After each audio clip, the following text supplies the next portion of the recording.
Friends welcome back to our channel Prasad గాడి. ఈ వీడియోలో మనం యునెస్కో వరల్డ్ హెరిటేజ్ సైట్ అయిన మహాబలిపురం అయితే విజిట్ చేయబోతున్నాం. అలానే చెన్నై నుంచి మహాబలిపురం ఎలా చేరుకోవాలి, మహాబలిపురంలో చూడాల్సిన ప్రదేశాలు ఏంటి అనేసి ఈ వీడియోలో కవర్ చేయబోతున్నాం.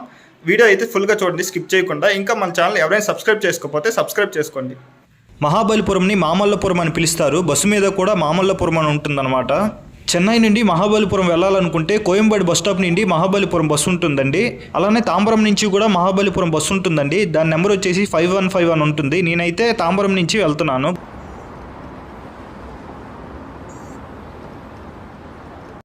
ఇప్పుడైతే మనం మహాబలిపురంలో ఉన్నామండి. మహాబలిపురం రావడానికి 3 hours అయితే టైం పట్టింది తాంబరం నుంచి మహాబలిపురం రావడానికి. ఇక్కడ చూడాల్సిన మాన్యుమెంట్స్ అన్ని బస్ స్టాప్ దగ్గరలోనే ఉంటాయి. ఇప్పుడైతే మనం షోర్ టెంపుల్కి వెళ్తున్నాం. ఎదురుగా చూస్తున్నారు కదా, అదే షోర్ టెంపుల్. ఇప్పుడైతే మనం అక్కడికి వెళ్ళబోతున్నాం. లోపలికి వెళ్ళడానికి ఎంట్రీ టికెట్ అయితే తీసుకోవాలి. గేట్ దగ్గర ఇస్తున్నారు. 40 రూపీస్ అయితే ఛార్జ్ చేస్తున్నారు. మహాబలిపురంలో చూడాల్సిన మాన్యుమెంట్స్ మ్యాప్ అండి ఇది. మనమైతే ఇక్కడ షోర్ టెంపుల్ దగ్గర ఉన్నాము. షోర్ టెంపుల్ అయిపోగానే వాటి దగ్గరికి అయితే మనం వెళ్తున్నాం. దాని పక్కనే షోర్ టెంపుల్ హిస్టరీ అయితే పెట్టారు. చూస్తున్నారు కదా, షోర్ టెంపుల్ హిస్టరీ అనమాట ఇది. గేట్ దగ్గర నుండి షోర్ టెంపుల్కి వెళ్ళడానికి ఒక 300 meters అయితే డిస్టెన్స్ ఉంటుంది. ఇలాంటి వ్యాన్స్ కూడా ఇక్కడ ఉంటాయి. గేట్ దగ్గర నుంచి ఎవరైనా నడలేమో అనుకుంటే ఈ వ్యాన్స్ మీద అయితే రావచ్చు.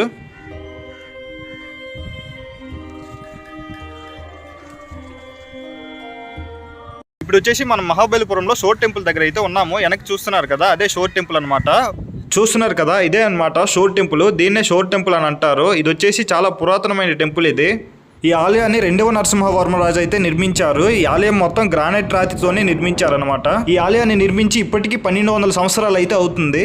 ఈ టెంపుల్లో పూజలు అవేవి జరగవండి. ఓన్లీ టూరిస్టులు చూడడానికి ఈ టెంపుల్ అనమాట. ఈ టెంపుల్ చూడడానికి పిరమిడ్ ఆకారంలో అయితే ఉంటుంది.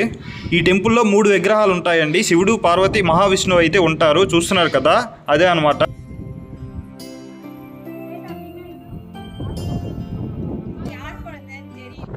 చూస్తున్నారు కదా, టెంపుల్ రైట్ సైడ్లో ఈ సింహం స్టాచ్యూ అయితే ఉంటుంది. సింహం పక్కనే తల తగిన ఏదో యానిమల్ అయితే ఉంది. దాని చెక్కడం అయితే అలానే చెక్కారంట. దీని లోపలే మహిషాసుని మర్దిని అయితే చెక్కబడి ఉంది. చూస్తున్నారు కదా, అదే అనమాట.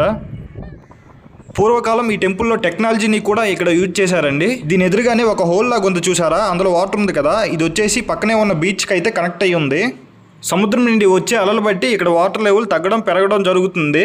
ఇది చూసి వాతావరణ హెచ్చరికలు చేసేవారు అనమాట. పూర్వకాలంలో ఇలాంటి ఆలయాలు 7 ఉండేవంటండి. ప్రజెంట్ అయితే ఇప్పుడు ఒకటే ఉంది. 2004లో ఇక్కడ సునామీ వచ్చినప్పుడు వాటి ఆనవాళ్ళు అయితే బయటపడ్డాయంట. దాని ప్రకారం చెప్పారు. ఈ టెంపుల్ చుట్టూ అన్ని నంది విగ్రహాలే ఉంటాయండి. చూస్తున్నారు కదా, మొత్తం చుట్టూ ఉంటాయన్నమాట నంది విగ్రహాలు.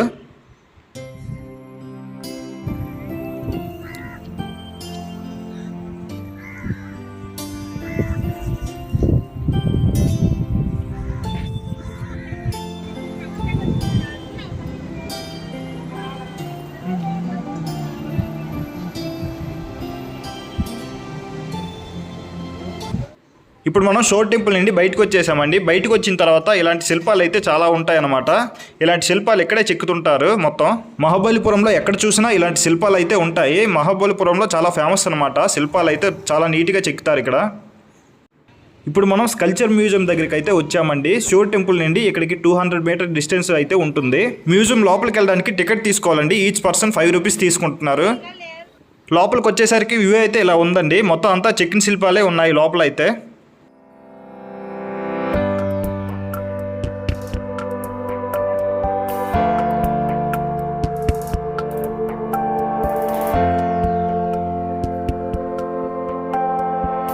కల్చర్ మ్యూజియంలో అయితే పెద్దగా చూడడానికి ఏం లేవండి. ఇప్పుడైతే మనం పంచరాదాస్కి వెళ్తున్నాం. ఇప్పుడు మనం పంచరాదాస్ దగ్గర ఉన్నామండి. చూస్తున్నారు కదా, ఇదే పంచరాదాస్ అనమాట. దీనినే పంచరథాలు అని అంటారండి. ఇక్కడున్న 5 రథాలు ఏనుగు, సింహం, నంది అన్నీ కూడా ఒకే శిలపై చెక్కినవి అనమాట. అందుకనే దీన్ని పంచరథాలు అని అంటారు. ఇక్కడ ఈ టెంపుల్స్ కనబడుతున్నాయి కదండి, ఇవన్నీ టెంపుల్స్ మోడల్స్ అనమాట. ఆ కాలంలో పెద్ద పెద్ద ఆలయాలు నిర్మించే ముందు ఇలాంటి చిన్న చిన్న మోడల్స్ అయితే ముందు కట్టేవారంట.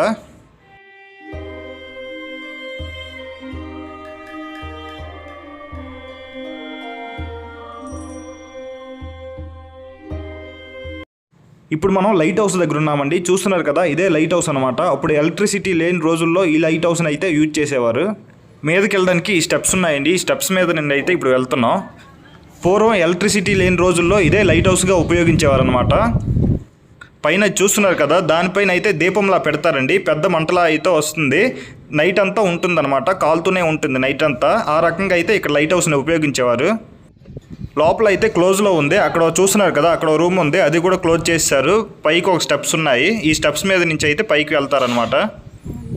దీనిపై నుంచి చూస్తే లొకేషన్స్ అయితే చాలా బాగుంటాయి. అక్కడ కనిపిస్తుంది కదా ఇప్పుడు యూజ్ చేస్తున్న లైట్ హౌస్ అనమాట. అది ఓల్డ్ లైట్ హౌస్ కిందనే మహిషాసురమర్దిని రాక్ మందిరం అయితే ఉంటుంది.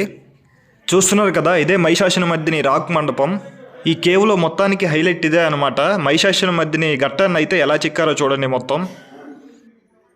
దీని ఎగ్జాక్ట్లీ ఆపోజిట్గా అయితే విష్ణుమూర్తిని చిత్రీకరించారు. చూస్తున్నారు కదా, అదే అన్నమాట.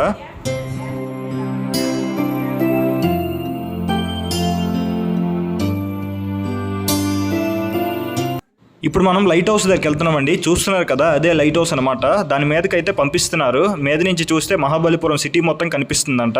లైట్ హౌస్ విజిట్ టైమింగ్ అయితే పొద్దున్న 10 గంటలకు ఓపెన్ చేస్తారండి. తర్వాత ఈవినింగ్ 4:30కి అయితే క్లోజ్ చేస్తారు. ఇక్కడ సపరేట్గా ఎంట్రీ టికెట్ తీసుకోవాలండి. ఇక్కడ ఈచ్ పర్సన్కి వచ్చేసి 10 రూపీస్ తీసుకుంటున్నారు. ఈ స్టెప్స్ మీద నుంచి అయితే మనం పైకి వెళ్ళాలి.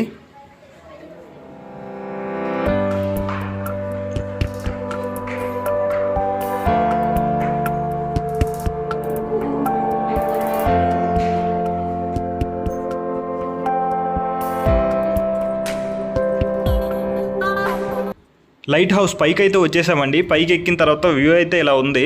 దీని ఎదురుగానే చూస్తున్నారు కదా, అది వచ్చేసి ఓల్డ్ లైట్ హౌస్ అనమాట. చూశారు కదా ఆల్రెడీ. ఇక్కడ నుంచి చూస్తే మహాబలిపురం మొత్తం కనిపిస్తుందండి. వ్యూ అయితే చాలా బాగుంది చూడడానికి. స్ట్రైట్గా బీచ్ కనిపిస్తుంది చూసారా, అదే మహాబలిపురం బీచ్ అనమాట.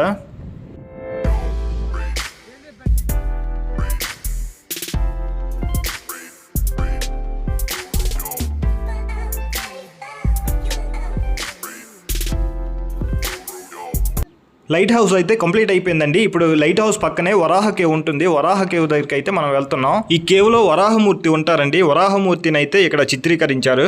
ఈ కేవ్స్ అవన్నీ రాయితో అయితే కట్టినవి కాదండి. కొండ ఉంది కదా, కొండను తవ్వి అలా చెక్కుకుంటూ వచ్చారనమాట మొత్తం.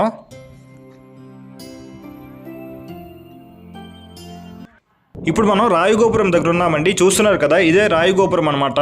ఇదైతే సగం కట్టి వదిలేశారు గోపురం. ఈ గోపురం మొత్తం రాయితోనే కట్టారు. ఈ గోపురం సగం కట్టేసి ఆపేశారు అనమాట.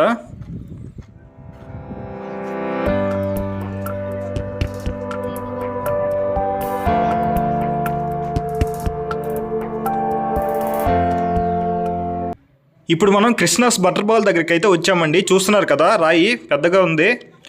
దాన్నే కృష్ణుడు ఎన్నముద్ద అని అంటారు. ఈ రాయి అయితే చాలా అద్భుతమనే అంటారండి. ఇక్కడ చాలా పెద్ద హిస్టరీ అయితే ఈ రాయికి ఉంది. 1200 సంవత్సరాల నుంచి ఈ రాయి ఇలానే ఉందంటండి. ఈ రాయి బరువు వచ్చేసి 250 టన్నులు ఉంటుంది. ఇంత పెద్ద రాయి ఇలా బ్యాలెన్స్డ్గా ఉండడం చాలా అద్భుతమని చెప్పొచ్చు. కింద కొండ చూసారా, కిందనే ఎంత స్లోప్గా ఉందో ఆ స్లోప్లో అయితే అది బ్యాలెన్స్డ్గా ఉంది. పూర్వకాలంలో రాజులు ఈ రాయిని కదిలించాలని ట్రై చేశారండి, అయినా కదలలేదు ఈ రాయ. 1908లో ఇక్కడ ఉన్న గవర్నర్ దీన్ని కదిలించాలని ట్రై చేశాడండి, అయినా కదిలించలేకపోయారు. మొత్తం 7 ఏనుగులు పెట్టారంట. 7 ఏనుగులు పెట్టి కదిలించాలని ట్రై చేశారు, అయినా ఇంచు కూడా కదలలేదు. దీని కింద మినిమం 1 మీటర్ బేసే ఉంటుందండి. ఆ బేస్లో ఎలాగ ఇంత బ్యాలెన్స్డ్గా ఉందో కూడా తెలియదు. చూస్తున్నారు కదా ఎంత స్లోప్గా ఉంది కిందన కొండ అయితే. ఆ కొండలో కూడా అంత బ్యాలెన్స్డ్గా ఉంది ఈ రాయి. దీన్ని చూడడానికి Narendra Modi Chinese prime minister కూడా ఇక్కడికి వచ్చారంటండి.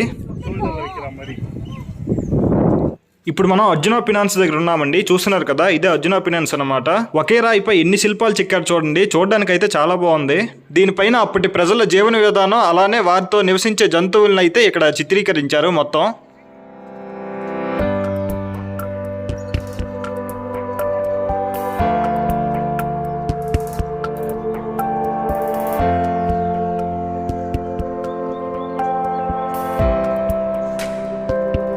ఇప్పుడు మనం కృష్ణా మండపం దగ్గరికి వెళ్తున్నాం. చూస్తున్నారు కదా, ఇదే కృష్ణా మండపం అనమాట. ఇందులో కృష్ణుడి గోవర్ధనగిరి, అలానే పూర్వకాలం ప్రజల జీవన విధానం అయితే ఇందులో ఉంటుంది.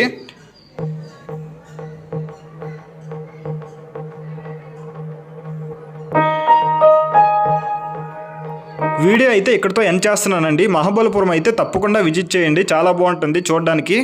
వీడియో అయితే మీకు నచ్చిందని అనుకుంటున్నా. నచ్చితే లైక్ చేయండి, షేర్ చేయండి, ఎలా ఉందో కామెంట్ చేయండి. అలానే మర్చిపోకుండా మన ఛానల్ సబ్స్క్రైబ్ చేసుకోండి. Thanks for watching. See you next video.